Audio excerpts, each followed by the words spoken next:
this really ain't a hot take. It's not to bash any company per se, but I will drag a company through the mud, don't get me wrong. But the choices that are going to be happening in Dragon Age Veilguard, even though only 3 are going to be going through, I'm okay with that. I'm okay with that. Now, I am someone, hold on, I guess I should really tell you from the beginning as to why I think that these 3 choices are important. And why I'm okay with it.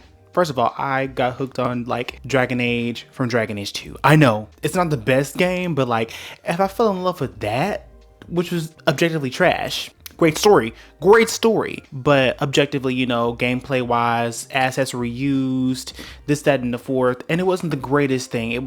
They found a way to try to polish a turd, and of course you can't polish a turd, but like the story was pretty good. But I would definitely consider myself to be sort of an OG Dragon Age Inquisition, sort of OG Dragon Age player. I would definitely say I'm close to being there, but I played DA2 before I played Origins. I would say Origins is top tier. It is, and it's a kind of storytelling that really made BioWare and let them really be known for single player RPGs and have a wonderful storytelling aspect because they're strong at telling a story. They definitely are. I will give them their flowers on that. And of course, the BioWare games are also known for having intricate stories and, you being able to import your choices. Hence, Mass Effect. And of course, at most, you probably get a cameo here, a codex entry here, or, a cameo. Yeah, a cameo at most, I feel. Yeah, to really kind of submit the you did this in said game, yada, yada, yada. Here are the fruits of your labors. Now, I do understand why, people are really up in arms with their choices not coming, into the new world state that will be Veilguard. And like, you were justified in feeling that way. Like, your feelings are justified. Your opinions and your feelings are justified. How we react to them, I don't know. Hence why I don't really have too much stake. I ain't got a dog in this fight. I ain't got a lot of stake in this game. But I would definitely give them the benefit of the doubt because they are definitely going in a good direction when it comes to their storytelling. From what I've gathered, it was once Dread Wolf, now it is Veilguard, and they changed it up due to how they want for the game to really be reflected. Even though Solus won't be like the main antagonist, we still have, Elven Gods to contend with.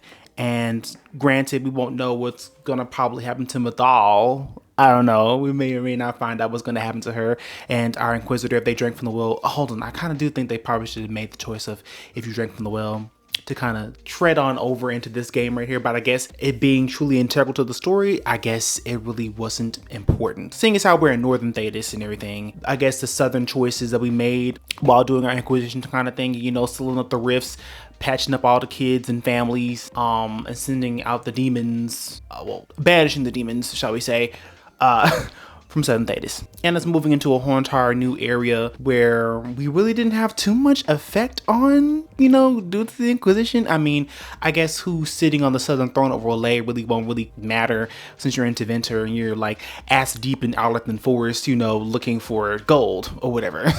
I mean, it'd be really nice to have these kind of choices really bleed on over and we'd be able to feel their ramifications of what we did in Inquisition because that was an organization that affected the whole entire world. Did you save the Wardens? Because they were quiet and wise-sopped while we were, sealing up things in Orlais in that desert, fighting Corypheus and the demons that was in Fade. But I mean, it would be nice to know what happened, after, this game being in production for a whole entire decade. I kind of feel like, it would be nice. But seeing as how they went to a different direction, I can also see that point right there. I mean, clearly the choices that we made aren't going to have a tangible effect. And if anything, it would kind of be lessened if they had it in a cameo because Inquisition did a whole lot of things that were really, really, really great and world changing. I mean, they let a whole entire world change organization and save the world. Just happened to be happening in the south of the world. But again, it would have been nice, but I'm not too beat up about it though. I really ain't. But I could definitely see why everyone else feels that kind of way. I can see that. But ultimately, if 3 choices of whether, technically is what Solus, if you wanted to save him or destroy him, who the Inquisitor romanced, and some other third thing that I really can't think of right now because I can't really be bothered with it. Again, I don't have a dog in this fight. But seeing how everyone really feels about it, it's different. It really is different. I mean, to each their own.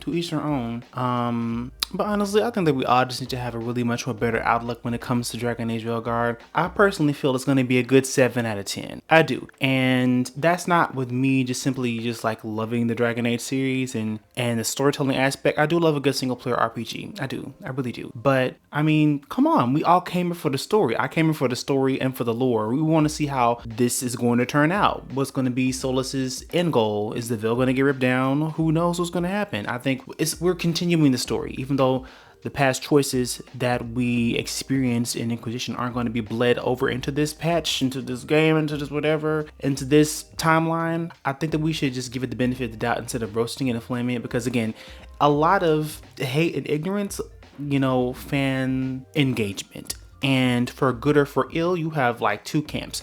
One where you have like the really horribly well, technically I'll say three. You have the really horribly ignorantly enraged people who are kind of affected by the fact, oh, they have top scars, they have this, everyone's player sexual, what's going on? No identity, da da da da. And then you have people who actually genuinely have critique for the game, who should definitely be heard out when it comes to some of these points. You know, people who actually have genuinely good critique.